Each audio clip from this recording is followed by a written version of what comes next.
What's poppin', all my healing peeps, all my peeps on your healing recovery journey? I just wanted to give a little special message in honor of Mental Health Awareness Month. I have honestly been on my mental health journey almost my entire life. Basically, from the time I could conceive that I was thinking and had feelings, I felt sad. I felt like there was a void, there was something missing, something wasn't right.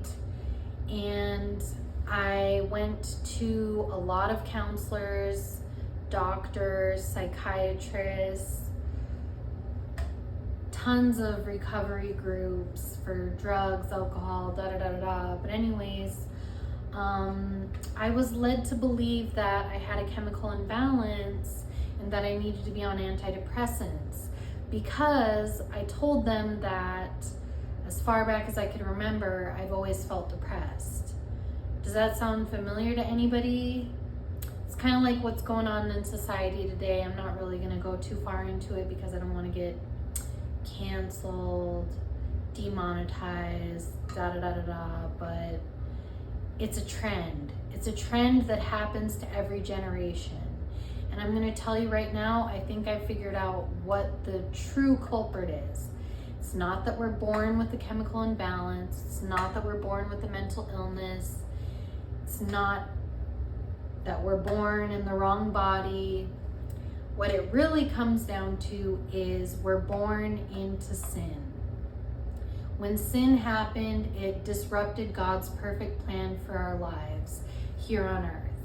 Luckily, He came down in the form of a human as Jesus Christ and died for our sins. So He redeemed us so that we don't have to spend eternity in hell separated from God because of sin.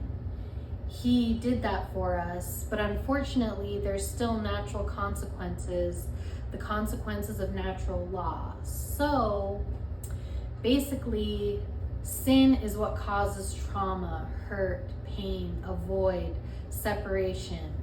What we're really feeling inside is that separation from God. What we're really feeling is a God-sized hole that can only be filled by God. And unfortunately, even when we do have God, it's still a struggle. I will be quite honest with you guys right now. I struggle still every single day of my life. It's still a battle every day. Even though I know I have God, I have so much faith. I love Him so much, and I know He loves me so much. But there are natural consequences to sin. And it just keeps reproducing every generation into the family, into the society. And it just keeps getting bigger and bigger. And it's a spiritual battle. Our battle is not against flesh and blood, but against principalities and the evils of darkness. So just be aware that it's not that you're born in the wrong body. It's not that you're born a drug addict or a sex addict. You weren't born with a disease of addiction. It's sin. Sin is what causes it. Now, it's good to figure out what the problem is so you can figure out how to address it. And I'm not going to judge anybody's way of how they do it. But for me personally, the only way I could truly recover is with God. God had to break me out of bondage. I was in bondage in a toxic love relationship where there was fornication, premarital sex, sex before marriage. It was very toxic, and I thought I was in love even though I knew it wasn't real love. I knew that the way I was being treated and the way I was treating them was not appropriate, but we could not leave each other alone. It had to be a God intervention. God had to intervene and break the captives free. And He had to do the same thing with drugs and alcohol for me. Yes, I did have to go to counseling, go to groups, stay away from certain people, change my life completely.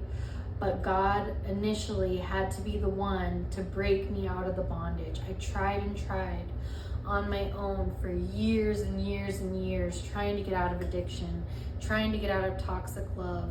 And truly, at the end of the day, it was really only a miracle that got me out of those situations. I was a slave to sin.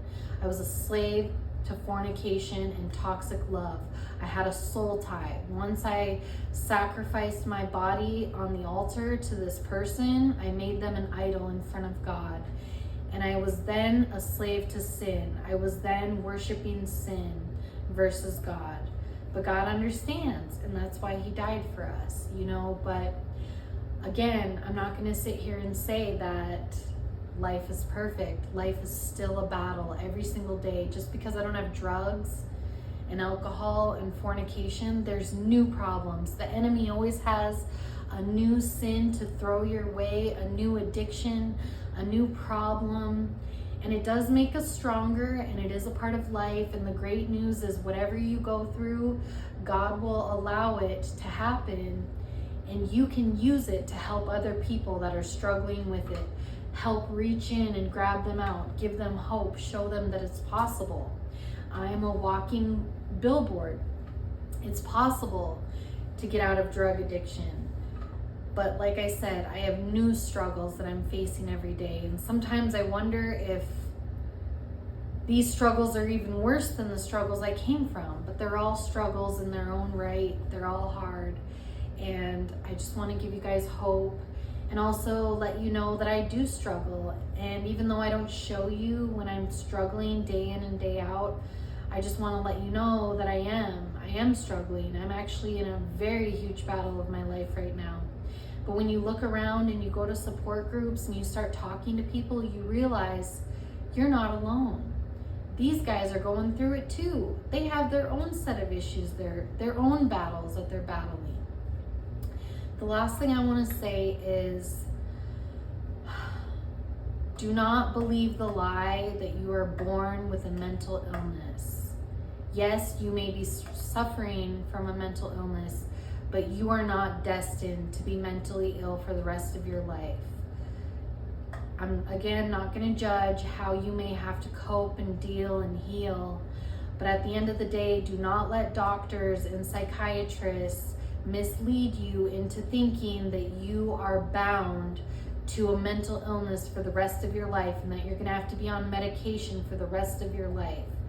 Some severe cases may be so. Maybe you have to transfer, but I hope to God that that's not the case for you, because there are side effects on every medication. It does not matter what medication it can be. It can be over-the-counter Excedrin. Those have side effects.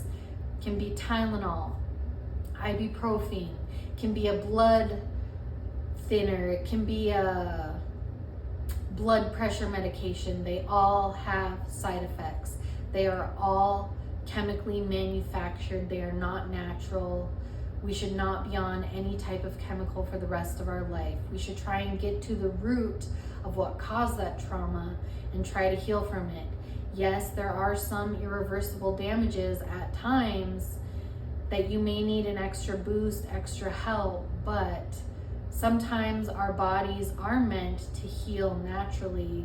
So don't rush the process. Have faith, have hope. And I'm saying this to say it to myself too, because I want to rush, figure out what's wrong, get me going. I need help. I'm gonna, the easy way, or it's not really easy, but the way that I know is go to chemicals. Chemicals are going to help me. Chemicals are going to give me energy. Chemicals are going to help me lose weight. Chemicals are going to make me happy, right? And that's true. Chemicals can do that, but here's the thing. They have side effects, and it doesn't last. You have to keep taking it more and more and more, and it never ends. So yes, they may temporarily give you the things you're wanting, but at the end of the day, they're not a solution for life, right? So again, happy Mental Illness Week and peace through Jesus. It's actually Mental Health Month, not just the week. Thank you for listening.